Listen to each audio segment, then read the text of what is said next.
Hello there, chaps! If you're here, I assume that you recently started playing Dead by Daylight. Maybe you've managed to win a few chases, gain a few ranks, and you've started to feel pretty good about yourself, but then you hit yellow ranks, or green ranks for the first time, and you're like, I don't know jack. Well, that's why I made this video. Here are my top 4 things that I wish I'd known when I was about rank 17. If you start doing these, you'll start to see an improvement. I promise.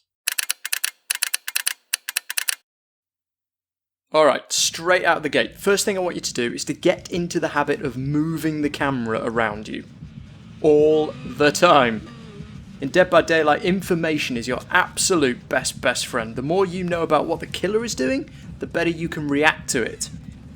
This will take a little practice, but it is essential to becoming a better survivor. Let me show you a very quick, basic demonstration of what I'm talking about. Okay, here we see Dwight in his natural habitat. He's looking straight ahead with no idea what's going on around him. But once he's hit, the killer can actually see that he isn't looking behind him, and he's able to just cut him off. Because Dwight couldn't see what the killer was doing, he had to make a guess. Let's take a look at a more experienced Dwight. Already you can see he's looking around, he's more aware of what's going on around him. And sure enough, now Dwight has a chance to make some distance. He was able to spot that the Wraith went around the other side of the wall. Unaware that Dwight has noticed this, the Wraith continues going that way, which means Dwight can go the other way to make as much distance as possible, and he's able to make his escape. But looking around you isn't just limited to when you're in chases. If you're on a gen, it's also equally, if not more important, to keep looking around you so you can make an escape. Especially if there is a stealth killer in the map. By always looking around you, you can avoid unpleasant surprises.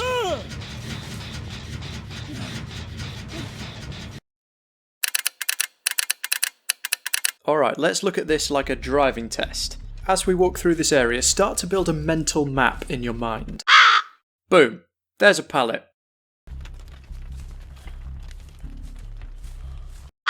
And right there, arguably the strongest loop in the game, the Killer Shack. The more you get used to these maps, the more you'll start to figure out what works and what doesn't. This is a really strong pallet. The killer has to break that if they want to move past it. And lo and behold, there is another one. Boy, Dwight's in a really good area here.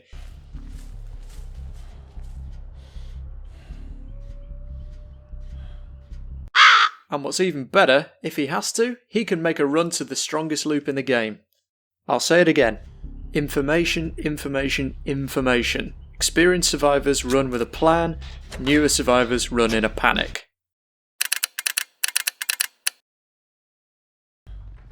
A lot of new survivors tend to hold to the real world idea that there may be safety in numbers, and while working together certainly does have its time and place, there's always the danger of things snowballing out of control really quickly. The basic principle's this: the less information the killer has about the team and the more they have to guess what you're doing, the better. This is also super important when you're up against insta-down killers like Bubba. I think you'll agree, this is a disaster. But if you split up and leg it to different parts of the map, the killer physically cannot chase all of you. Sometimes working as a team means going your separate ways.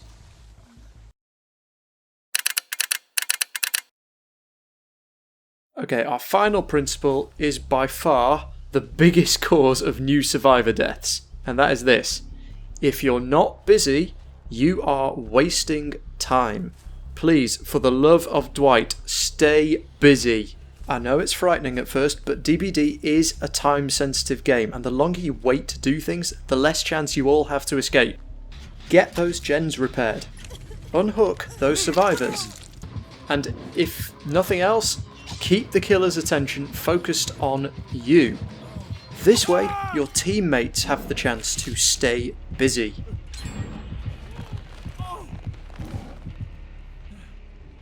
Well, that's about it from me, chaps. I hope this has been useful. If so, please consider giving it a thumbs up or subscribing and let us know in the comments what your best Survivor light bulb or penny drop moments were. If you're on Twitch, I also stream a couple of times a week, so do feel free to come and say hi sometime.